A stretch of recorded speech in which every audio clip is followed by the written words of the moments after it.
Good morning, Payson High School. Please stand for the Pledge of Allegiance. I pledge allegiance to the flag of the United States of America and to the republic for which it stands, one nation, under God, indivisible, with liberty and justice for all. Please remain standing for a moment of silence. Good morning, Payson High School. I'm Sadie Hazlow. And I'm Ellie Skir. Remember to bring non-perishable food to your first period class for the food drive. Do you like to perform? Well, here's your chance. The Longhorns Got talent show is coming up in December, but you have to get through round 1 first. There are 3 different opportunities for you to show your talent in round 1. Wednesday, November 28th, during lunch in the Studio Theater, November 29th, between 6 and 7 p.m. in the auditorium, and Friday, November 30th, right after school up until 5 p.m. Come out and show us your talent. Boys and girls varsity basketball have a scrimmage tonight at 5. Boys play in the Ultim and girls play in the Dome, so come out and support. For the new PID cards, please come to attendance before school, during lunch, or after school. We're here with your birthdays. On Saturday, we had Christian Lunsford. On Sunday, we had Colby Malusi, Levi Walls, and Rohan Smith. And on Monday, we had Isaac Tenenhouse. On Tuesday, we had Zachary Cho and Esteban Jimenez. On Wednesday, we had Justice Camino, Danielle, and Raylan O'Connor. On Thursday, we had Preston Davenport and Ashlyn Westham. We didn't have any birthdays on Friday, and there was a lot of birthdays over break. Happy birthday! Hey, it's Kenzie, and I'm giving you important information. If any of you guys are interested in being the mascot for basketball season, then you need to go to PHS Varsity Cheerleader or Colin White for more information. Hi, I'm Mr. Harold. And I'm Mr. White. We're here with your weekly safety tip from Skills USA. And we have an important video that you guys need to watch. If you just spend 5 minutes, pay attention, and it has to do with the safety and kind of concerns that Mr. White and I have with juuling and vaping that's going on these days. Thanks for watching.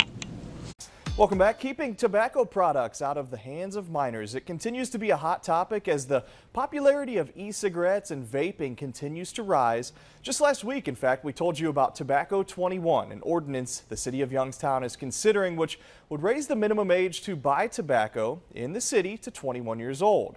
And if you remember, our own Caroline Collins told us recently about a hot trend called juuling. It's a discrete electronic device that can be charged up in a laptop. Some students even smoking this nicotine-packed e-juice in school just because of how discreet that it is. A very timely subject matter as we welcome in Dr. Jonathan Winikoff this morning. Good morning. Thanks for having me. Thank you so much for joining us this morning. Now, you're a pediatrician with Massachusetts General Children's Hospital. Mm-hmm. You're here in town speaking with clinical staff from what we've learned at Akron Children's Hospital, right? Mm-hmm. Tell me a little bit about your visit. Yeah. So we're going to be covering third-hand smoke and electronic cigarette use. Okay. And as a general pediatrician, what we've been seeing is a lot of kids who are addicted to these new products. And we want to make sure that everyone understands what they are and how we can prevent kids who would never be smokers otherwise entering into nicotine addiction because of these products. Very hot topic for sure. Can you first start off by giving us what is the definition of third-hand smoke? We've all heard of second-hand smoke, third-hand smoke. So third-hand smoke is once the cigarette is put out, it turns out that there's toxins in the air that stick and linger on fabrics, on clothing, really anywhere that a cigarette or a vape product is used gets coated in nicotine and toxins. And these include class 1 carcinogens, the most carcinogenic substances known. Wow. So there's really no place where you can smoke that won't contaminate the environment, and that's true for vaping. So anywhere that's smoke-free has to also be vape-free. What trends are we seeing out there right now with children and these e-cigarettes and vaping and even a new trend, juuling? Not a day goes by in my clinical practice where I don't see a teen who's come in and can't stop juuling. Wow. I had one kid yesterday morning before I flew in, who told me that they had to keep it under their pillow so that they could get their fix at night. Wow. This substance is extremely addictive. It's not just that they've taken some nicotine from tobacco and put it in and then you vape it. Right. No, they've actually chemically engineered the nicotine to make it more addictive. They've made it smoother. These ultrafine aerosols go deep into the lung, bringing with it the carcinogens and heavy metals right into your body. And there's really no safe way to do this, especially for the developing brain. You brought a Juul pen in with you. Can we see Yeah, that? I did. And then talk about, you showed me the cartridge and you said that it has like even more nicotine than a pack of cigarettes? Yeah, so if you take a look at how, I just concealed this in my pocket. I Right. brought it right into your studio.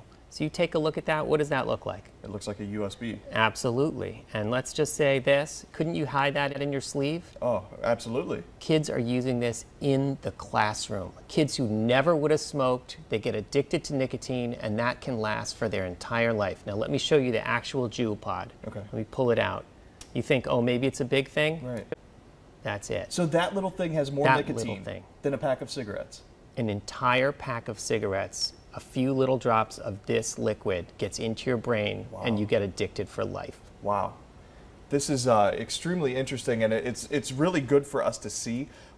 What advice do you have for all the parents out there and for those, you know, with small children who, this probably seems cool for children to do? Absolutely. Kids, 69% of kids don't even know that every Juul contains nicotine. They think it's harmless water vapor with a little bit of flavoring. But in these flavors contains the nicotine. And there's this image of, on the website, like, oh, healthy mango, cool cucumber, fruit medley. They even have creme brulee.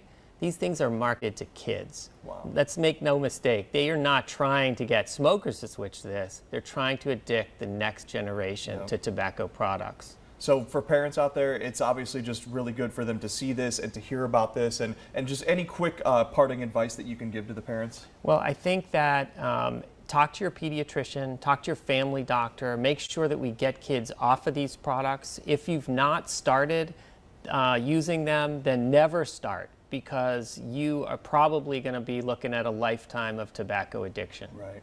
Dr. Winnikoff, we really appreciate your time this morning, and I know you're flying in and doing really good work with the Akron Children's Hospital out there as well, so we really appreciate you coming in this morning.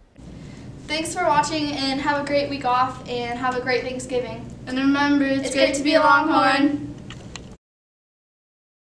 Very important. Let's go. I gotta go to my class. We're done.